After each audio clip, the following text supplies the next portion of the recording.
What's up, guys? Welcome back to Behind the Design, sponsored by Mukewater Outfitters. Today we're in my hometown of Brownwood, Texas, and we're going behind the design of Shaw's Marketplace.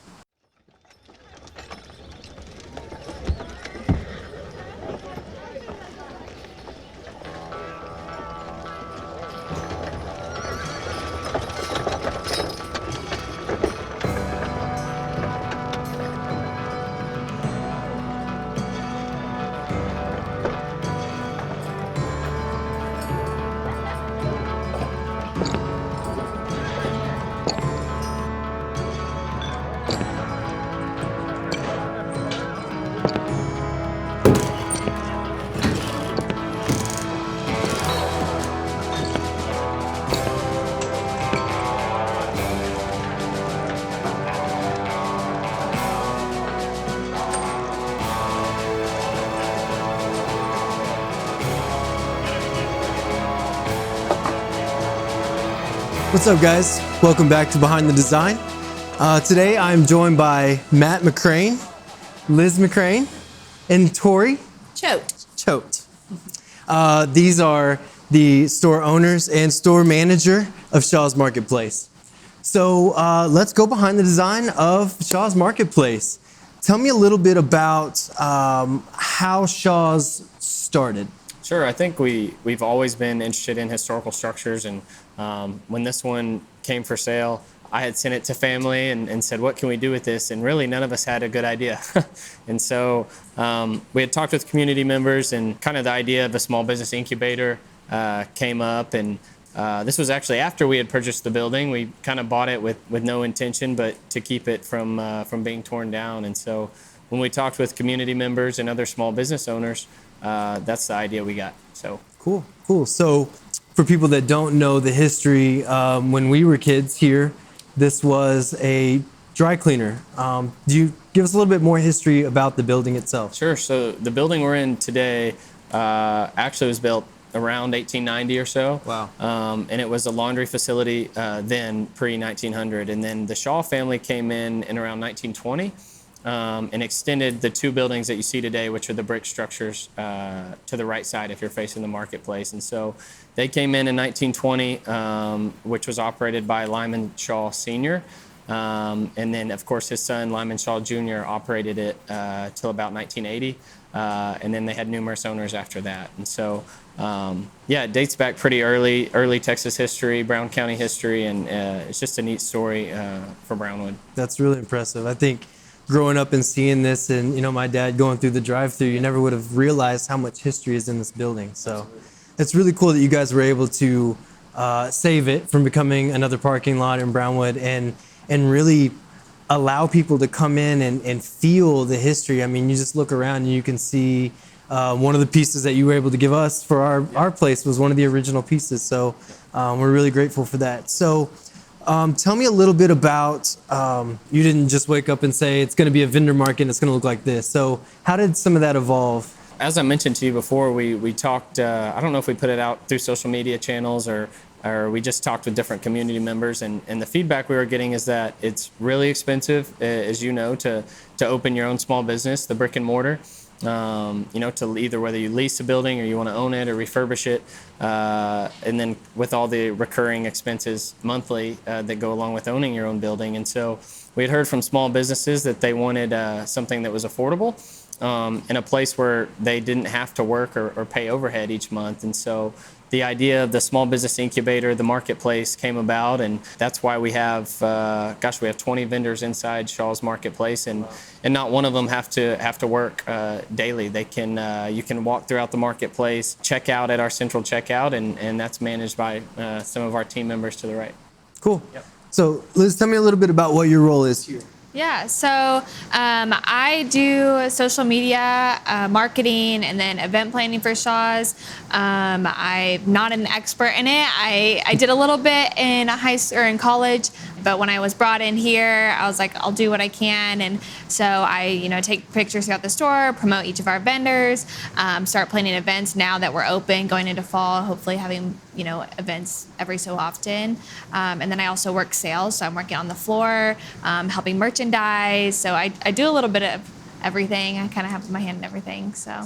what have you been able to kind of see the store do for some of the people, since you're kind of on the floor every day? What have you seen from vendors? Yeah, so what I love about it, kind of what Matthew touched on, is that our vendors don't have to work. A lot of our vendors have full-time jobs, and they're all in different cities. So I love the fact that for our vendors, they can kind of bring in their ideas and their creativity and their passions into their own stores, but they don't have to work it every day. So they can continue their full-time job and also be here and, selling outdoors gear or kids clothes or whatever it might be, and fulfilling that passion that burns inside them. So I love that. I think that's a really, really cool idea.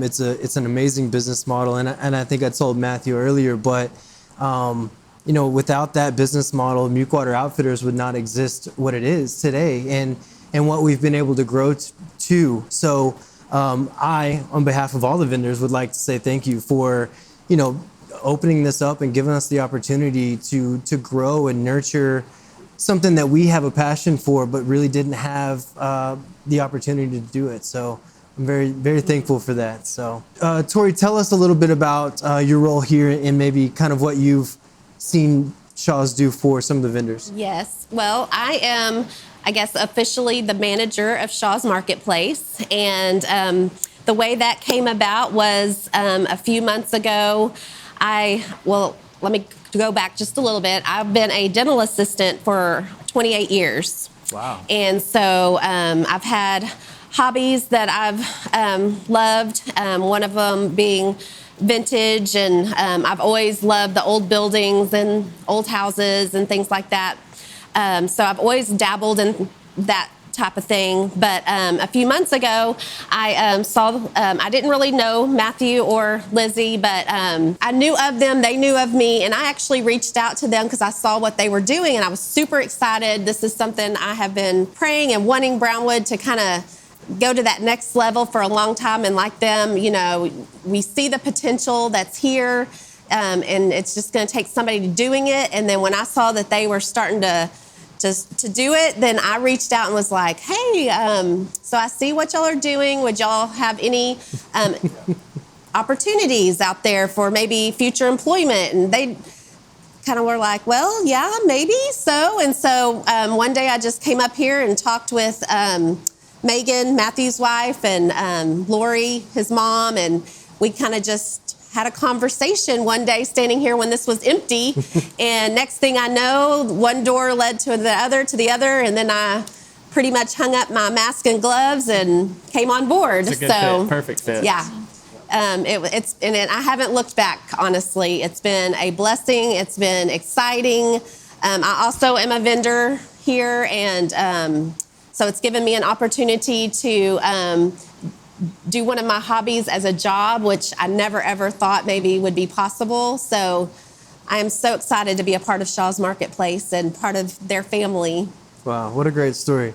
So you mentioned that this was empty. Yes. So tell me a little bit about what you guys did versus what the vendors did on their own. Yeah, I can touch on that since we kind of took over the construction side. So some of our vendors are extremely talented in the construction side, and so they did their own build-outs as well. I think you guys did. And so it just it was dependent on the vendor and what their vision was for their space. We had ideas and kind of helped with them, and they would send us photos back of how they wanted their space, because as Lizzie said, a lot of them aren't located in Brownwood or even within a few mile radius. And so they'd send us photos, we'd build it for them, send them updates, and fit their space to where it was their own brick and mortar essentially, and gave it their own feel and their flair, and fit their store. And ultimately, I think that's what makes Shaw's unique as opposed to some other places, is that each space is unique to that vendor. I absolutely love that. I think if you take a walk through here from space to space, you almost like you are entering a different store. I mean, there's no two spaces that are alike, and I can't imagine that your initial vision had looked anything like this, because there's just some very unique pieces that I think each vendor added to their own thing that makes this place as a whole very, very unique, and I love that. And I think that's the thing that we love now is, like you said, when we were kind of coming up with this idea, we had this vision of what we thought it would look like. For example, like the Magnolia look, you know, very clean and whatnot. But then when we found our vendors and we found what they're passionate about and their different styles and tastes, we found the beauty in what that was. And so now sitting here today, this is what it's meant to be. Absolutely. And not at all what we thought it would be, but it's better because we know our vendors and we're their family now, and they're living out their dreams and putting their heart and soul into their booths, whatever that looks like. And so And I think it's always going to evolve and change over time, and our vendors, just like us, you know, Liz has a booth, I have a booth, and Tori does as well inside Shaw's, and we're all figuring out how to merchandise correctly and how to keep track of inventory, and we're helping vendors do that and learn how to operate a small business inside of Shaw's, which, as I said, has 20 different small businesses inside. And so we're all figuring it out together and learning and helping each other. And so I'm super thankful that we found the fit that we did with the 20 that we selected. I agree. I'm grateful that you guys allowed them to express their own different creativity, because I think it's made something truly unique. I don't think I've seen this anywhere else. So did you have this business model? Have you seen it somewhere and you copied and pasted it, or did you guys kind of come up with this as it grew? What did that? I'd say a combination of the two. Liz, you probably could touch on that. Yeah, so I lived in the Metroplex for a little while, and because of everything that's happened in the last year, I think this kind of business model has been popping up more, just because it's easier for people to start their own small businesses where they're not working, kind of what we touched on. So we kind of saw that a little bit, but then we also wanted it to be different, because a lot of those in the Metroplex are very like booth spaces and not build out, where it's like that, like a shop, like you mentioned, like it's a shop when you come in, and that's what we wanted it to feel like. So it was a little, like Matthew said, a little bit of both. Like we kind of got inspiration from those things, but we also wanted to be very different at the same time. Cool.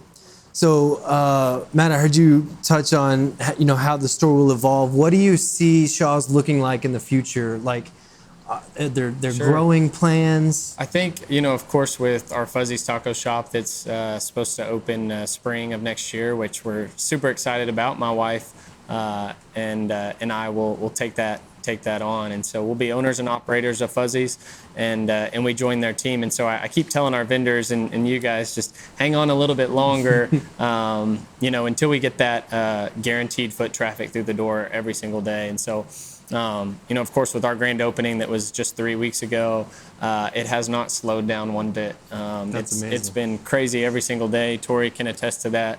But I think once Fuzzy's opens up and you have people that are coming in after they eat, before they eat, or even during, just to walk around, I think that's when it'll really pay off for our vendors. And I'm just super excited about the opportunity for all of them. I agree. Tell me a little bit about, I think there's a backyard or a back space. What will that look like eventually? Sure. So that's our phase 2 of the project. Of course, we wanted to see how this went over. Sure. And to touch back on, I think how Lizzie said is, we want our vendors to grow and evolve and change, and but it's just such a unique space for us, and we wanted to give the people of Brownwood, when they came in, to have a place to hang out and to spend time with family and kids. That was one thing that feedback we got from the community, was that there wasn't a space for kids to play or for families to hang out in Brownwood or even in Central Texas. And so the phase 2 of the project will have a fireplace in the back, overhead pavilion. We'll have TVs out there, and then until Fuzzy's opens up, we'll have food trucks. Yard games. We'll kind of have a mix of everything out there. Try to keep it cool, of course, during the summers, but we want people to spend their time at Shaw's, to hang out, and not just be a normal shop where you come in for 30 minutes, but a place where you can spend time and make some memories.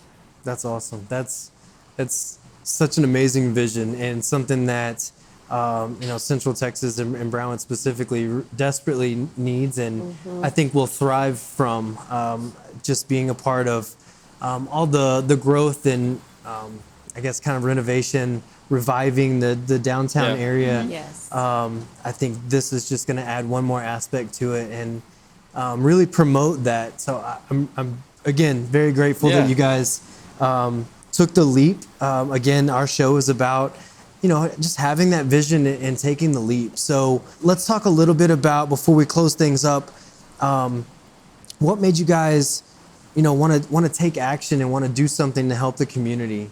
We can both touch Yeah, on we it. can both touch on that, I guess. Just, I guess I'll start with like growing up in Brownwood. When we were younger, we had the Brown reunion. There were events. It seemed like it was more active at the time, and then Brownwood started hitting kind of this dead point where it wasn't as active. We didn't have as many events. And when we both kind of started coming back and being home more often after he graduated college and I graduated college, we were coming home more, and we really want Brownwood to be like what we remembered. Everyone wanted to come to Brownwood for these events, and it's such a great community. We love the community, and growing up in it, everyone's so close, and everybody's so friendly here, and we really wanted to kind of like fuel that again and be a part of that, because there's downtown that was happening before us with Tap House and numerous other business growing downtown, and we kind of wanted to be a part of that to help grow Brownwood. Yeah, that's so amazing. I couldn't agree more. I mean, growing up here, the Brown reunion, all those things were great, but it kind of was like coming home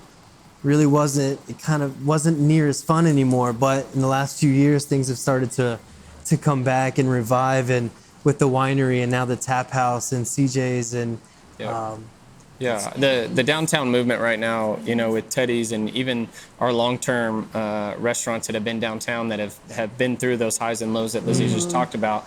I credit those guys for sticking with it. Yeah, definitely. Because without them, we wouldn't be where we are today, and without the the downtown movement, revitalization, they're kind of calling it, and the help from the city and BMDD and all these local organizations that are helping making Brownwood what it is today.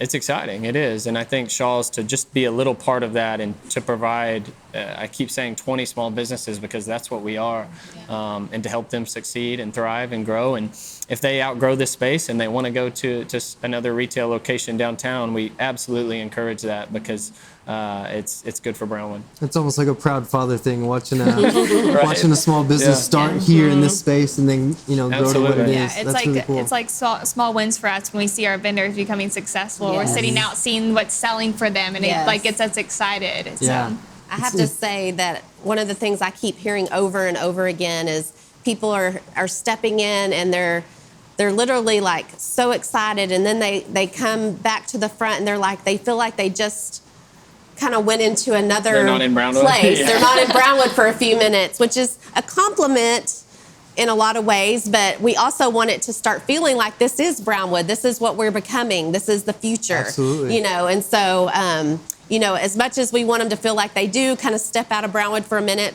we also want them to remember you are still in your hometown. You're getting to do this here in Brownwood, and that's such an exciting time for us to be a part of all of this and see the downtown starting to revitalize, and the foot traffic down the sidewalks on the weekends, and the live Absolutely. music, and it's just amazing. And then we also have the university down the road, and you're seeing the college kids. Like, this will be a great place for them to come hang out and just chill and coffee have shop dates and friend nights and ladies nights. And we've already gotten to watch people come grab their coffee and their bagel and sit out on our little front porch at the tables and just visit and just take time just for a few minutes out of their day to just have a conversation instead of being on their phone or, and we're just like, we'll sit there at the front, and Lizzie and I'll be like, oh, look, they're having a conversation. And anyway, it's so cool because, that's what they envisioned. They wanted to see people coming and being a community and just loving being here. And so, it's just been so it goes back to wonderful. the original, the Brownwood feels like home slogan that we had. Yes. And I think that was missing for a little bit. Right. And then within, probably the past 3, 4, 5 years, it's starting to come back. Yes. And I think cool to see. it's sparking other people's, Imagination, imaginations and visions for what they want Brownwood to become, and just, so it's going to be amazing to be part of all of this. And we encourage people to keep coming and seeing what it's all about, and take actions Yes. with your ideas. don't be afraid, because it is scary. I'm not going to lie. It is very scary, but you know, if you feel it deep down in your heart and soul, like it's probably the right thing to do. And, you know, it's just, you just do it and you learn from it, and then you succeed, and you might, you know, take a step back here or there, but then you just learn from that and keep going ahead. So Absolutely. That's great advice. I mean, it is scary, and but that's no reason to stop. right.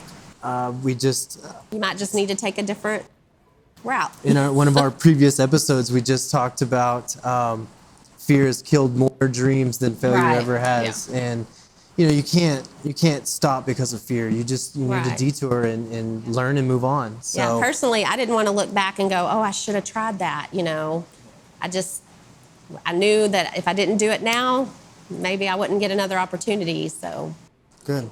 Yep, Awesome. we're glad to have her.